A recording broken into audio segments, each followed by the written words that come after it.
the marvelous, wonderful, lovely Susy Botello, who is going to be running our panel on mobile filmmaking using cellular phones or smartphones. I keep on saying cellular phones because I'm an old person. I still say cell phones, but we're going to be talking to them. They're going to be chatting with Jed Brophy and Mark Hadlow, who are both in The Hobbit, so I'm going to bring them here on stage, and she's going to talk to you about some really incredible stuff. And there's a great film that Mark and Jed were both in that was an indie film that was entirely shot with an iPhone, and so she's going to bring you into the fantastic world of stuff. So I'm going to go ahead and bring them on stage. We're a little bit early here, but you can start settling in. And I'm going to let Susy run the show because this is her territory and this is what she knows about. And so I want to say look at hello. you. Hello to both of you guys. I know Jed is coming to us from a film shoot right now, and so I really appreciate you taking the time to make a time and space for our panel here. And so, without further ado, I'm gonna give the controls to Susy, and I'm gonna sit back and enjoy listening for a while. And you guys take care. Before you leave, Neil, yes. I have to thank you. You're required by law? You. No, for this wonderful event that you've put on for the whole weekend, which has brought together everybody from different parts of the industry together. You even had a guitarist singing last night. It was pretty awesome, right? Yes, we had Gabe. Yeah. I know what you're wearing there, Jed. That's pretty awesome. You're going to have to talk about that. Jed is very talented and skilled, not just in front of the camera. And Mark. But Neil, thank you, and Jaina also for Swords and Circuitry Studios sponsoring our film festival now for many years. Mm-hmm. So thank you for being here. Thank you. I'm happy to support you and support what you're doing, and you are certainly a light in our indie film community. So I'm really looking forward to hearing what you and Jed and Mark have to talk about today. So you take care, and I will see you very soon. Okay. Neil. Nice to meet you both. Cheers, mate. Kia ora. Kia ora. Kia ora. How are you? Much better now. I'm seeing Jed Brophy and you. Yeah. Yeah, this is for everyone who's watching this. This is the first time we've been together all at the same time, even though Mark and Jed are in the future, asking them to come down into the past here in San Diego is fantastic. I want to introduce Jed and Mark in 1 second here, but first, some of you may never have even heard about the International Mobile Film Festival, which is based here in San Diego. And Mark and Jed, there's a reason why they're here, outside of their celebrity status in the sci-fi and fantasy world. They are also here because they're stars in the mobile filmmaking community, and they are ambassadors, honorary ambassadors, to the International Mobile Film Festival here in San Diego. Jed was supposed to be here last April. Yes. And we got train wrecked with the COVID-19. So instead, Mark and Jed were both part of our virtual film festival. So it worked out.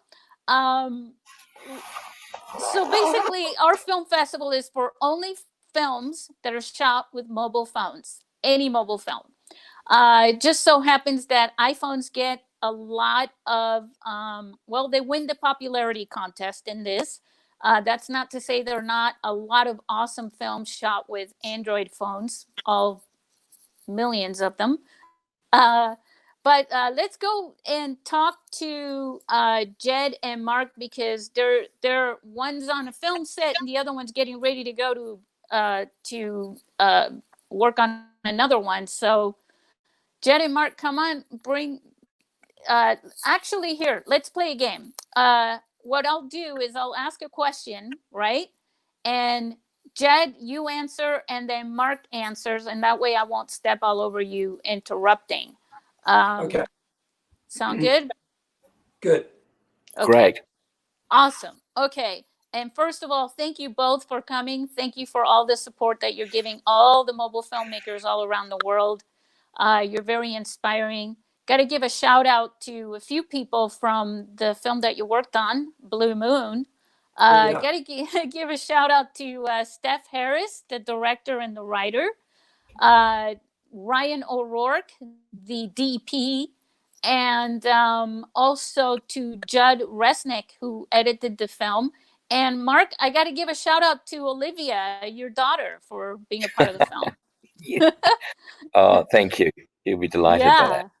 Yeah. So, okay. So share just a little bit about yourself, Jed, a little bit about your background, and then a little bit about how you got into mobile filmmaking. Yeah, so I've been in the New Zealand film industry for 30 odd years. Graduated from drama school in 1988 and did a lot of theatre, and then was lucky enough to do a few feature films and worked with Peter Jackson early on in his career, and got to be in all of the Lord of the Rings films, and then got to work with Mark, being my brother, on The Hobbit, and been lucky enough to work on 40 odd feature films here in New Zealand, in this country, which is a remarkable thing. And also do a little bit of motion capture, doing a little bit of motion capture today. Mark and I have known each other for a long time, for 30 odd years, and when we worked on The Hobbit, we had a great time working as brothers, and really wanted to work together on something else. And Steph Harris, the writer of Blue Moon, writer and director, had been working on another script called Swan Song, and we'd done a little bit of test shooting for that. We had it with the film commission, and it wasn't kind of moving forward. And Mark Hadlow made a joke that maybe we should just make something on a phone, shoot something quickly on a phone. And in a very short time later, Mark got hold of me via email and said that Steph had this great script called Blue Moon, and he was going to send it through to me, and I read it, and it was amazing. And I think 3 months later we were shooting. So it was pretty quick from the conception through to actually getting on set and doing stuff. And there's no difference between shooting on a massive film with lots of cameras and shooting on a short film. A small film with phones, you just have to have a good script, a really committed crew, and the will and the opportunity to do it. And we were lucky we had a great script, and we were lucky we had such a great relationship. So Mark and I could actually spend some time working on the background of our characters and working on how we were able to make sense of their backstory. So yeah, that's me.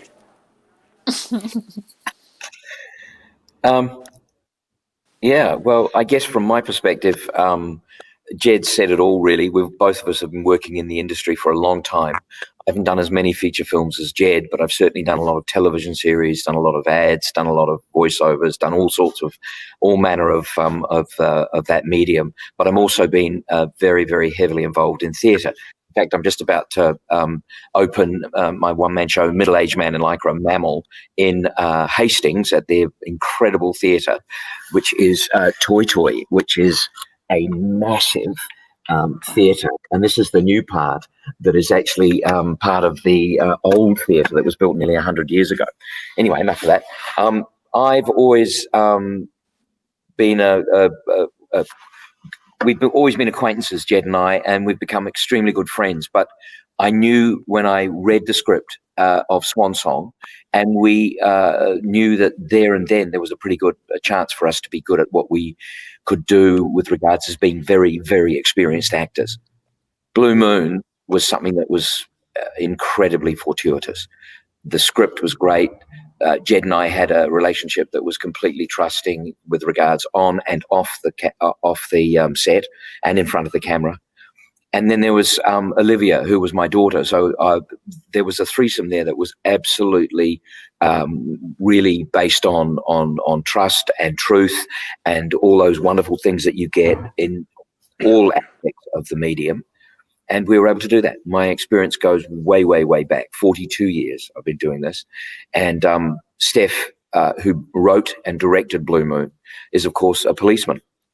And the good thing about Blue Moon, we had the authenticity and the actual bits and pieces and paraphernalia of the police business, of real cars and all that sort of thing that always make things look authentic. And so the story itself, shot in a space-type environment from the perspective of it being a BP petrol station, one location, and gave myself and Jed the perfect opportunity to create, like, I guess 2.5 hours of a story that was actually in chronological order, and it made it really a lot easier to do it. And I think because we were in that situation, small crew, an iPhone that didn't sort of bother you. It came in, but you didn't really notice it because it was part of our accoutrement. And we just were able to work so well together. I regard it as one of the greatest achievements from my perspective as a professional actor. I've loved what the result has been. We've won so many awards now for the film. And I'm so looking forward to our next project, which will be amazing. That's me. And I'm just delighted to be here and also an ambassador. Thank you, Susie. Thank you, Jed. And thank you, Mark, both of you. I wanted to talk to you about that because, by the way, just so you guys know, Jed and Mark, Steph, Ryan, and Judd, all of these guys have recorded podcasts episodes with me that go really into depth into all the details about this film and how it was shot and made. And Mark and Jed spend I think it was a little over an hour each of them discussing their careers, acting, and everything. One of the things that really was really inspiring is the fact that because this film was shot with a phone, and like Mark, like you were saying, it basically was very unobtrusive on the set for you guys and very natural. But what you guys had a camaraderie type of a thing going on together. You've worked in so many different films together, but you've also worked on stage a lot. Can you each speak to that with this film, how this played into that? Because like Mark was talking about the chronological order of the scenes and the dialogue. Start with Jed. Yeah. Mark and I we learnt it like a play. Mark had this great idea because we only had 6 nights, breaking the script down into 6 bite-sized chunks and learn that particular chunk so that we knew it from beginning to end, pretty much off by heart.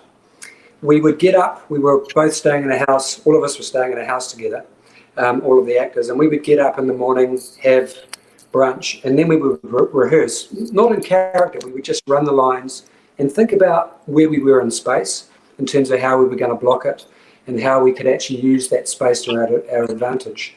So all of the things that we use in stagecraft and theatre to build a character, we kind of use those same aspects approach this film, knowing that if we created really good backstories, so we came up with, we were at boarding school together, what our relationship at boarding school was. We came up with a backstory of the thing that happened that meant that I left school early, what that led to in terms of what happened to my life, how it got me into the criminal underworld, what had happened to him since leaving school, what kind of a person he was at school.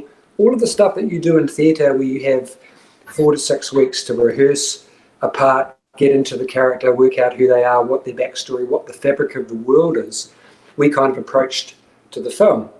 We were very lucky that 3 months before we shot, we went down and we shot 4 scenes at the BP. So we already had a framework of reference of where we were in that space and how we could help the camera to actually capture both of us. And yeah, and so we knew we had a limited time. We knew we only had 30 hours to shoot an entire feature film. So probably we might get 1, possibly 2 takes at any one scene. And wanted to be in a situation where once the camera was on, that we would just keep going until the scene fell apart. And Steph was really brave to allow us to actually just to continue until the shot fell apart. It only really fell apart when we sort of thought, haven't we stopped yet? Shouldn't we cut? It was usually not for a while, but just because we were like, are we actually still, seems like we've been filming for an awfully long time without cut. Maybe we should just stop. So, so from that point of view, all of that experience of all that stagecraft and those years of building characters on stage for theatre really came to the fore of doing this. I was just thinking before when Jed was saying, about that, when we'd go for about would have been 6 or 7 minutes, wouldn't it, Jed? I mean, yeah. On a scene, and we'd be looking at each other and going, so are we going to go forward, in our heads? And then on a couple of times we'd come out of character and just say, I think we need to stop there. So it was quite amazing. But the thing that I thought I got out of it more than anything was the fact that it was so in the moment. And that's where Ryan was absolutely on point, because he could sense quite brilliantly how he could come in very close and very easily without interrupting what was going on between me and Jed with the dialogue, because there was a lot of dialogue. I mean, and the thing about the characters that we both created was that we brought the sort of the teenage boy relationship that they'd had at boarding school into their age now as the characters that we were playing. And you could tell, there was like boarding school one-upmanship that happens in the dialogue. And we were able to do that because it wasn't like it would shoot for about 35 seconds and then stop. This kept going, and we were able to develop a real sense of rhythm, a real sense of delivery in the lines, and I guess the anticipation that you have when you're responding to dialogue. It was completely done by the breath. You could tell we were so close to each other, working so closely together, that you could actually just be in the moment and just feel everything without having had this extraordinary thing to learn the lines, be on your marks, and just, make sure that you don't make a stuff up. So they have to do take two. I mean, we did very little second takes, very, very little second takes, and it was an extraordinary experience. And I to this day regard it as one of the most challenging yet informative and educational things that I've done. I mean, we were able to really get into the characters, and we didn't let go, which was, I think, an advantage too. It was a great advantage. Wouldn't you agree with that? Yeah, we were able to, once we had the clothes on and we'd sort of worked where we were going to start, we were given the luxury of Steph and Ryan just letting us fall into the characters and then stay in character. Once I had that jacket on, I was Darren, and it was very unusual in terms of films I've done in the past where there's so many crew, there's so much at stake, there's so much going on, there's so much hustle and bustle. It's very hard to concentrate on what your job is sometimes. With this, we had the luxury of being able to be in character and be left alone, just to kind of inhabit them for the entire shoot. It's like Mark said, it is for me. It's one of the things I'm most proud of, because we got to really act for a huge amount of time on screen and be in those characters and create really, really three-dimensional characters and be able to hold on to them without too much people fussing over us. And we weren't too worried about the periphery either. Like when we were shooting in a BP and we shot from midnight till 4:45 a.m. So just under 5 hours every night.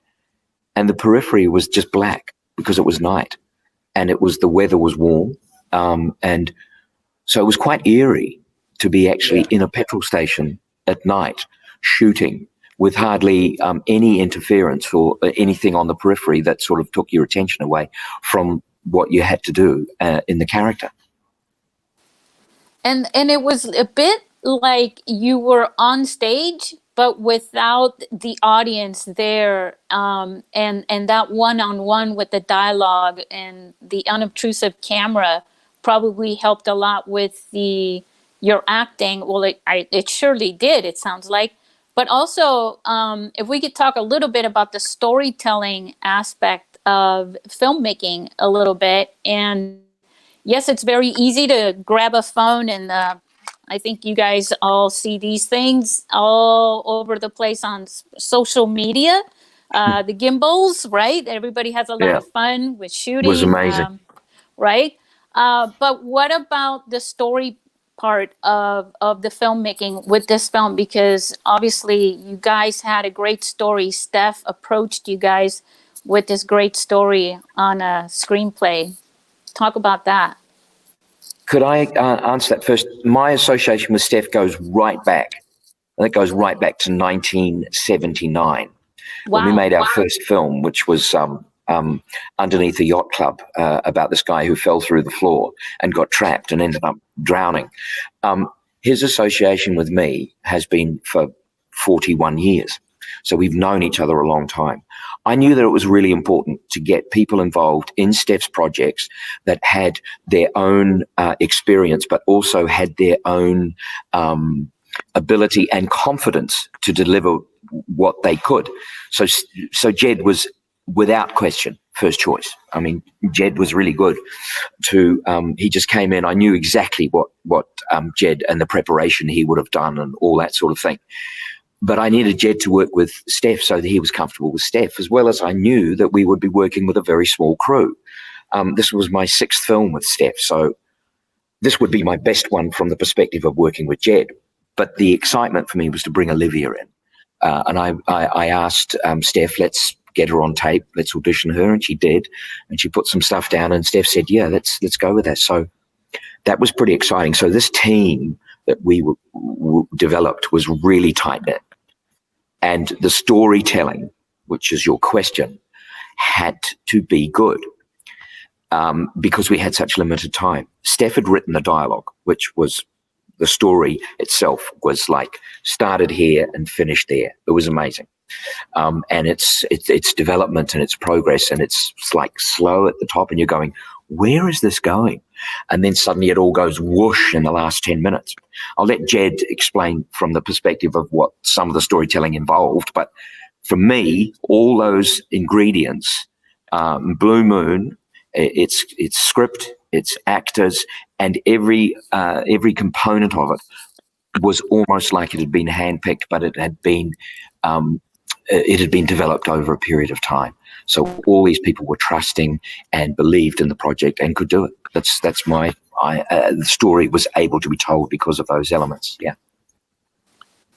Yeah, we were lucky that Steph, with his involvement with the police department for so many years, a lot of the time when you're writing characters who live in the criminal world, it's a little bit fantastic. But these characters were real. They were real life characters who, for a series of unfortunate events, find themselves in a situation where they're on the wrong side of the law. He wrote it in a really contained place. It was all set like they were trapped in this one location, which always creates tension. Drama only works if there's tension between people, and the fact that there was tension between them because of the circumstance of what happens in the film, but also because of their backstory, the fact that they knew each other 30 years ago. They already had a relationship based on one of them being a bully or one of them being slightly intimidating.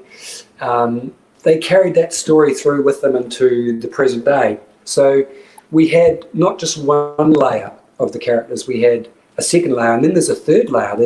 There's little things that Steph put in there, little clues to Mark's character, who we think is one type of person. We find out right at the end of the film that is another.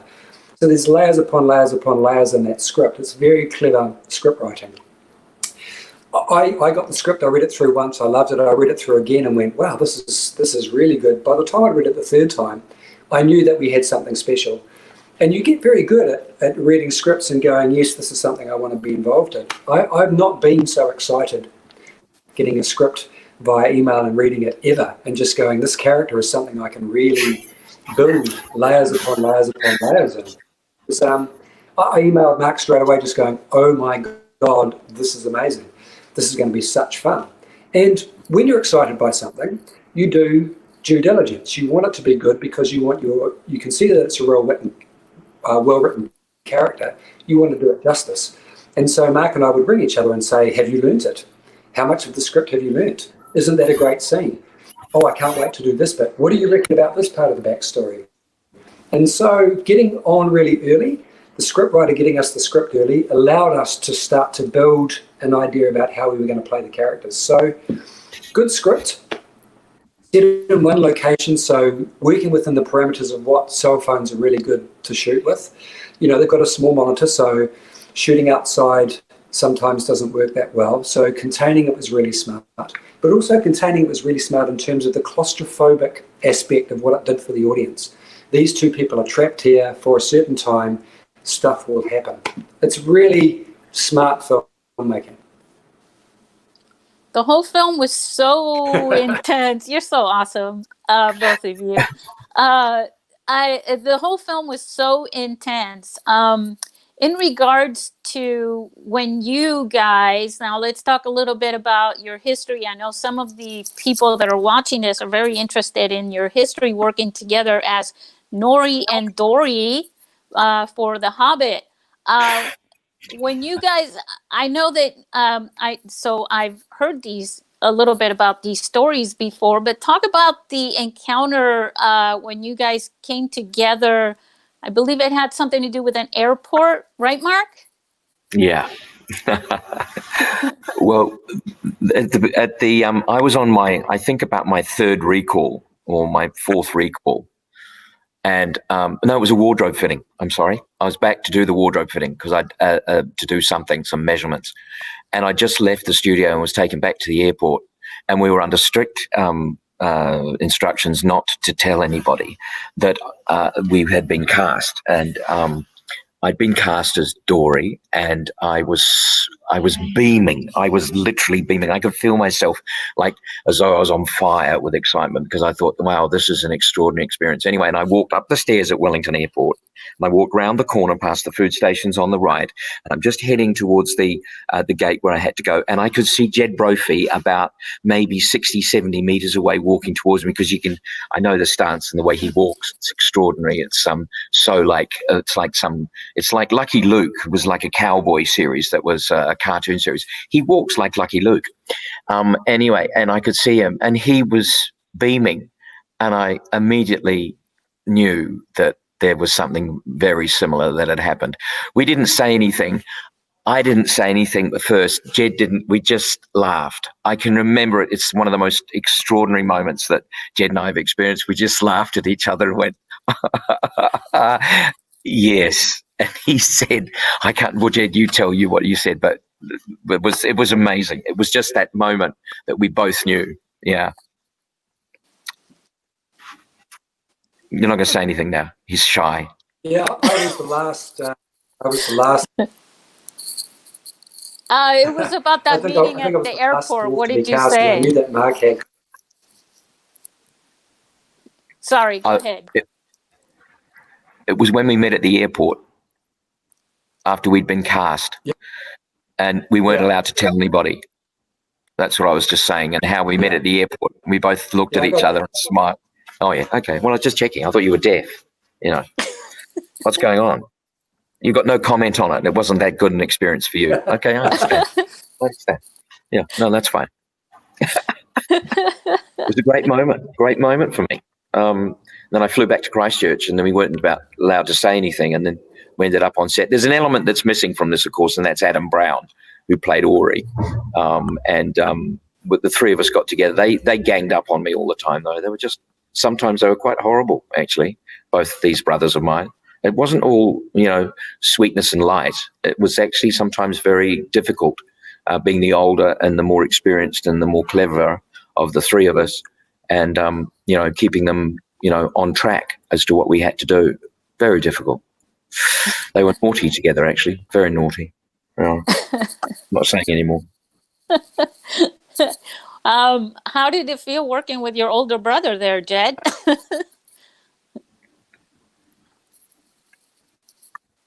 I don't think. Look, I met Mark. I don't know if he remembers this, but I did the lights for a theatre show that he was in Circuitry. And we hadn't had a lot of together. We'd known each other, but yeah. I knew that I wanted to The have a bit of Hansard fun with report. Mark on set. And Adam and I, we ganged up on him on a number of occasions. we called him Mother Goose, and we gave him a hard time for being fussy and telling us what to do all the time. He is the matriarch of the patriarch of the family, but we told him he was the matriarch of the family, like a mother. But yeah, it was great being able to work with someone that you admire, that B, you've always wanted to work with, and C, that you know has the same kind of work ethic as you do. And I think it really helped Adam having two people that had worked with Peter before, had worked on big films with Peter before, and knew that it was going to be a lot of fun. Yeah, there's a lot at stake, but it's also going to be a lot of fun. It's a job that I will never forget. It was surreal at times, the volume and the size of stuff that we were doing. But really it came down to the camaraderie between the family groups. And we were very lucky that we got into doing it. Mark, he made sure that we had a very strong family dynamic from day one. And it made the job very, very easy, and it made it a joy to come to work every day, knowing that we had that backstory of our strong family unit. We worked out where each of the person's strengths were within the family, what was, and that gave us the freedom to play once we got on set. So, yeah, the Dori story, I'm still waiting for someone to pick that up. I think it would be great. What happens to these three unlikely brothers at the end of The Hobbit? Where do they go? Do they really start their own hairdressing salons? Do they start a cafe in Middle-earth? Who knows? What happens to them? I do want to know. Yeah. There is a little bit of a musical career. I seen a musical video that you guys all did. Yeah. I mean, Rivers of Gold. Oh, what was the music video? Far over the misty mountains roll, to caverns cold and in whatever it is, I can't remember it. So nearly 10 years ago.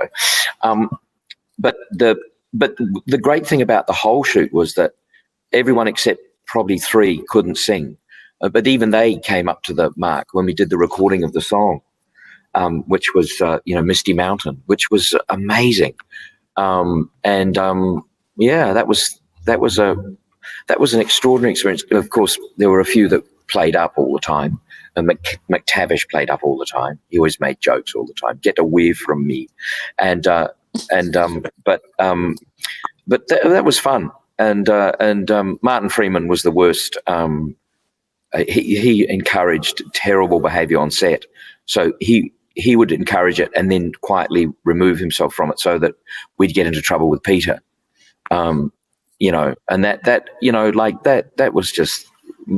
He was naughty. They were like schoolboys. Some of them were like really, really naughty schoolboys. Sometimes Peter was the worst of them because he was the naughtiest of the schoolboys. But Jed would always side with the right people and never side with me and make fun of me in front of others. It was extremely difficult at times, but I had the courage of my own convictions to stay focused on my job and push through and become focused on going to Erebor.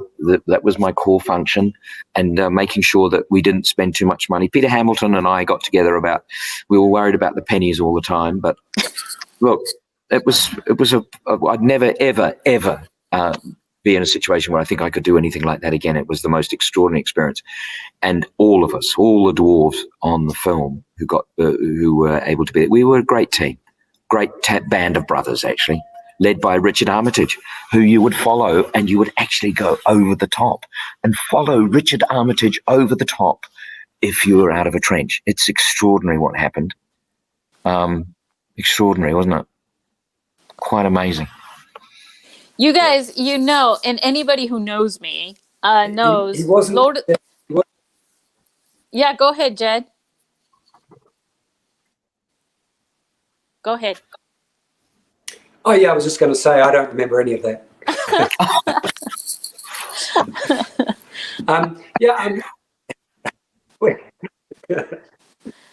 Jed, and we gave.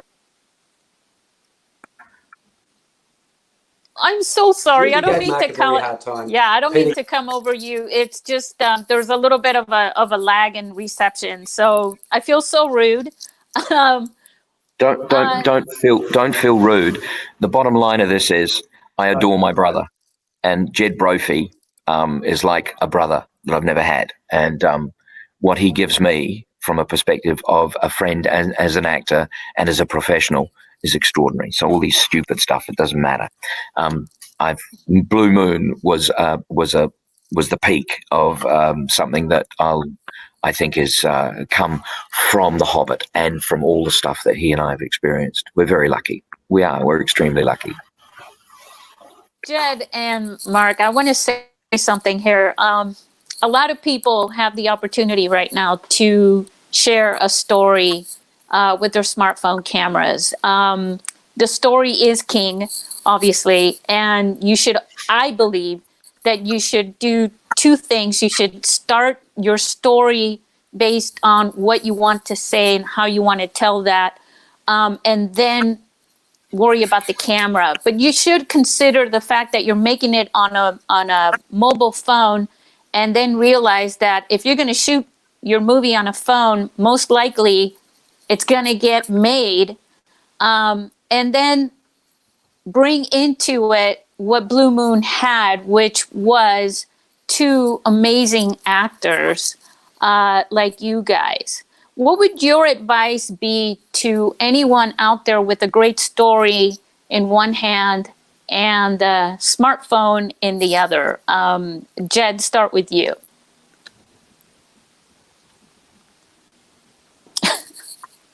Yeah, the most important thing is the team, is having a team that is on the same track, who understand what's at stake and what it is that you're trying to shoot. We were really lucky that we had a small group of people who'd been in the profession for a long time, most of them, some of them hadn't, who understood how important it was to get good content first up. So we weren't doing lots and lots of retakes. That's the most important thing, is making sure that you've got a group that are all on the same page, that are really committed. And the other thing is to be really brave, is to not feel limited by the fact that you have a small format camera. It's not about the equipment, it's about the story and about the people involved telling that story. We were very lucky that Mark and I were so experienced. We were able to take a really good story and then add to that, put it on top of it. So my advice to anyone is to get together with a group of people that you really like, that have similar interests, some who have technical wizardry, and actually just start doing stuff. Start shooting stuff and seeing what you get, and then develop a team of people. And don't be afraid to ask really good actors. You know, Steve, Soderbergh shot with Claire Foy. Steve got to shoot with Mark and I. Don't be afraid to ask really experienced actors, because we are all looking for that great story. We're all looking for the great script, for those great characters. So, you know, I put my hand up. Anyone out there who has a good script, who's got a team of people that want to work, I'm interested. That's what you need. You just need people who have the will.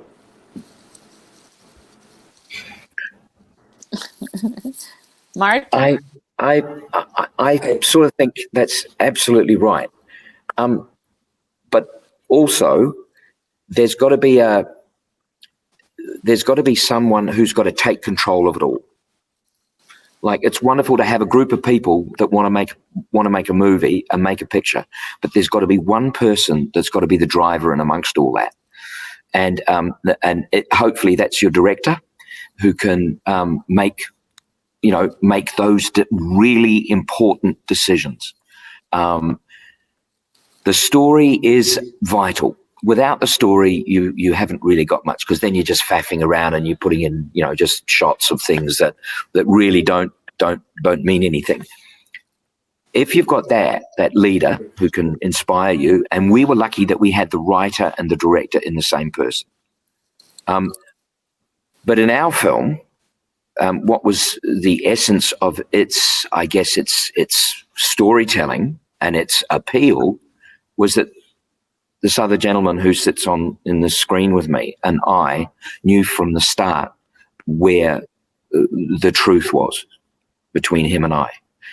Without the truth, you don't have anything. So no matter what iPhone or what camera you've got, it's got to be real. It's got to be the truth, and, people will tell you there's a difference between stage and camera. There is no difference in the truth. The truth is always the answer. It's bigger on theatre in the stage because you've got to reach the back wall. It's as simple as that. You've got to be louder. You've got to be a little bit more physical. In film, it's much more reduced.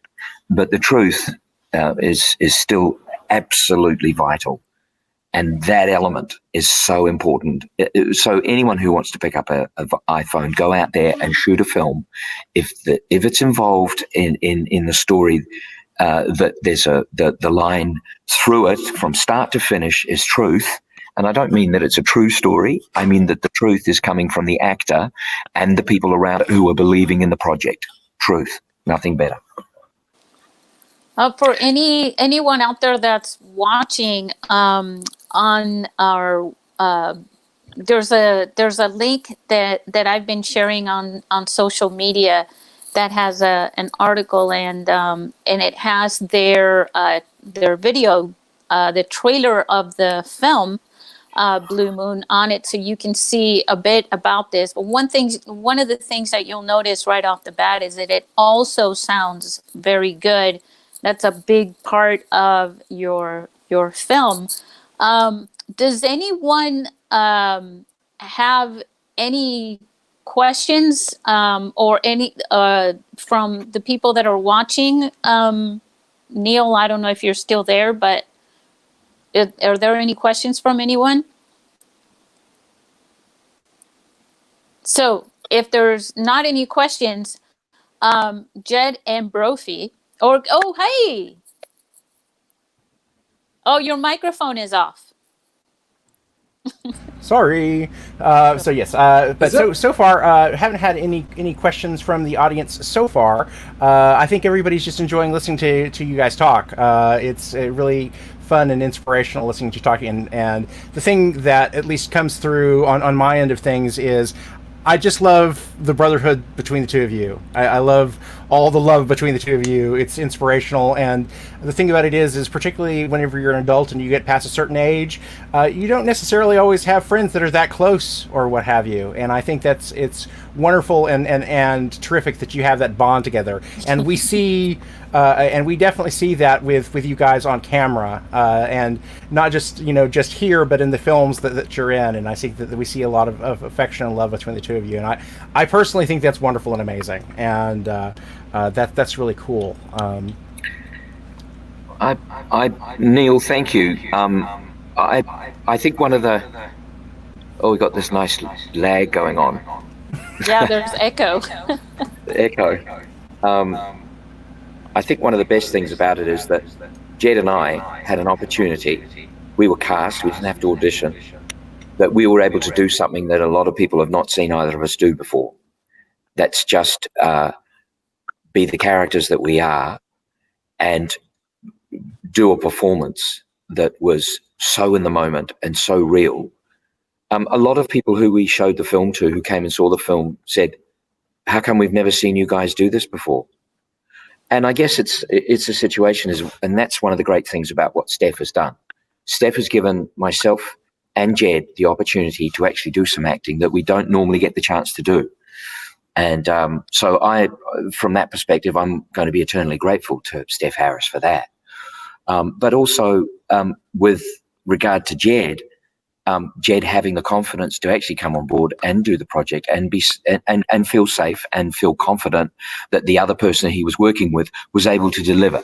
And that is something that brotherhood, camaraderie, that experience gives you, is the fact that no matter where I went, Jed would come along, and no matter where Jed went, I'd go with him too. So there was no insecurity. There was no feeling like, oh, do I need to, is there a challenge here that I can't meet? And there wasn't. We both decided that we would make the commitment, and we did it. And I think that's why Blue Moon is also, amongst the other things that it has, is such a success. The fact that he and I are just we were so connected, and I'll be eternally grateful about that, because there were moments that were quite revealing for both of us in the film. When Jed was when Jed was dying after I don't want to give it away, but that was that was really emotional, because for me it was like, yes, it was Darren, but it was like Jed, and it was it was a really tough moment, because anyway, enough. I'm getting a little bit thingy. Anyway, moving on. Sorry. You're making my eyes water too. No, stop. There were moments in the film that I'll never, that came out of absolute trust between that man there and me, and those are the magic moments. Those are the wow. And there are lots of them. Lots of them. How cool is that, though? That you have two buddies, brothers from another mother, as they say, right? And you guys came together in this film that was shot with a phone. And that moment, even though it took a few hours, right? But that entire story and the dialogue and those moments between you, even the ones that only you and Jed know, but the people watching it don't know. But that's with you forever, and it's recorded. And 50 years from now, you'll still both be here, and you'll be able to watch it. Man, I'll be really old. I'll be here too. But yeah, it'll be something to do. And one of the things, we opened submissions for our film festival this month, and we're hoping to get more feature films and more short films from people. And one of the things that I've been promoting a lot lately too is the families coming together, especially during this whole pandemic, the lockdown that we're all in, right? To shoot films together. Would you guys have any thoughts about that?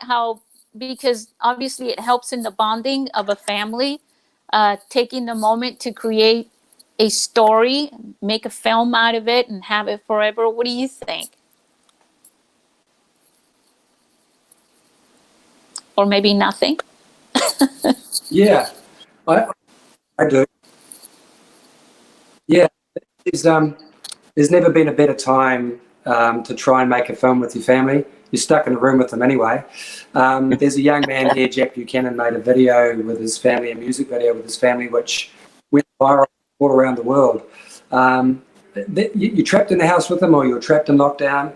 If you've got a phone, make a story about what it's like being, the great thing about Blue Moon was we were trapped in this one location. And it works really well for shooting on a phone, to have that smaller area where you don't have to worry about shooting stuff outside. And there's plenty of time to be writing stories. I've been writing a thing that, for Mark, actually, a TV series for he and I to be in, sort of based on our experiences on Blue Moon, called The Mott. And having that time to not be able to go to work, to actually sit down at a keyboard and actually script something, was a real pleasure, to have no other outside influences, to be able to spend my time concentrating on that. So this is the moment. This is the moment that smartphone filmmaking takes over and shows that you don't have to have huge production budgets. You don't have to have a huge amount of green screen.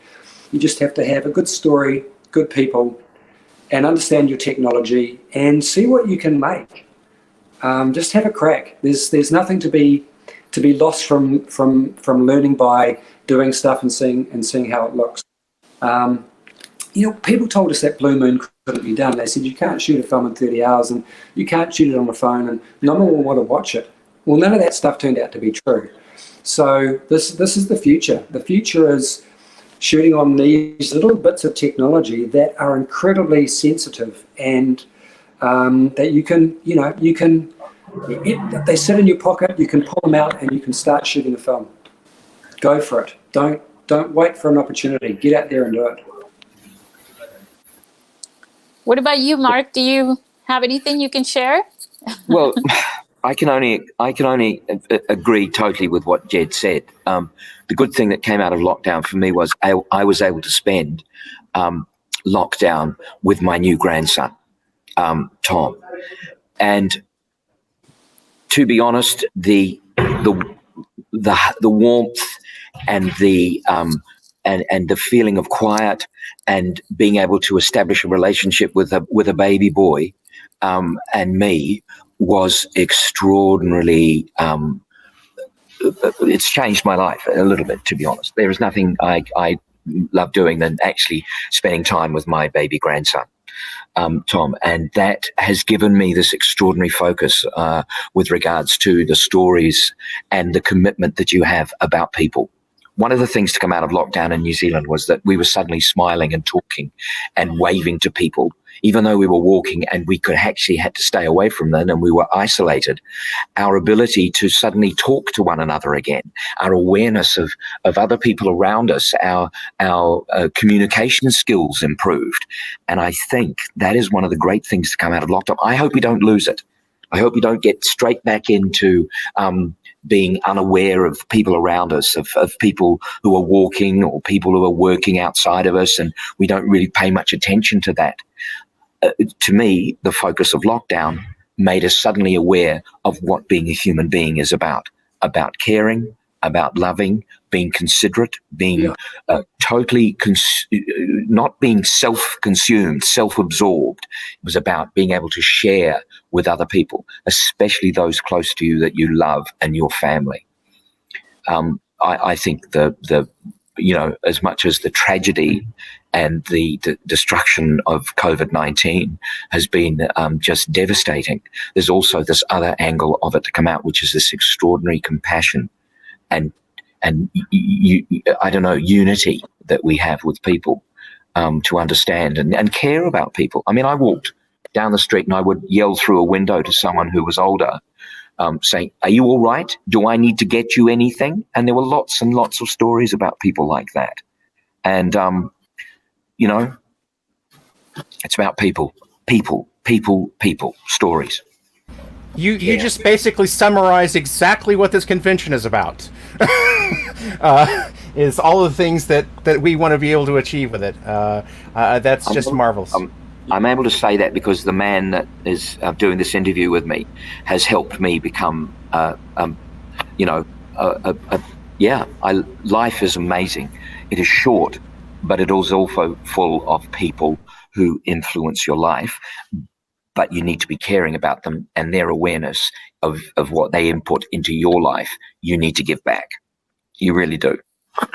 And that's where the smartphone and the storytelling together will connect us. The stories connect us all around the world, and we have the internet, social media, film festivals like this, all that are going to have a feel more for each other, and put the shoe into the other foot, or the foot into the other shoe. Someone else's. Put your foot in someone else's shoes. Exactly. So I know that you guys, your time. I know that time is coming up, and I know that Mark, you have to get into a flying dragon. No, I've got to get the Lycra on and get myself organised to do go get all the lights and everything for mammals. So I've got to get underway, and I know he's going to go and do some mocap. What's it called? I can't even remember what it's called. What is it called that you're doing? Motion capture. Sorry. Motion capture. Motion capture. Yeah. They often call it mocap for short. Yeah, mocap. Mm-hmm. I miss it. I miss you, Jed. Yeah. Oh God, I miss you. I want to be in mocap with you. You know what? I hope that everything that is going on right now just kind of goes away by next April, so that you can both be here. I have to. Yeah, I want to be there next April too. So the both of us will come. We really do. Yeah. Susy, thank you. Neil, thank you. Jed, I'll be in touch after this. We'll be on the phone. thanks so much for the time. Thank you to everyone watching, to all the fans, the Mobile Film Festival that you do, and of course for this whole thing. Neil, thank you. Jed, I love you. See you, bruv.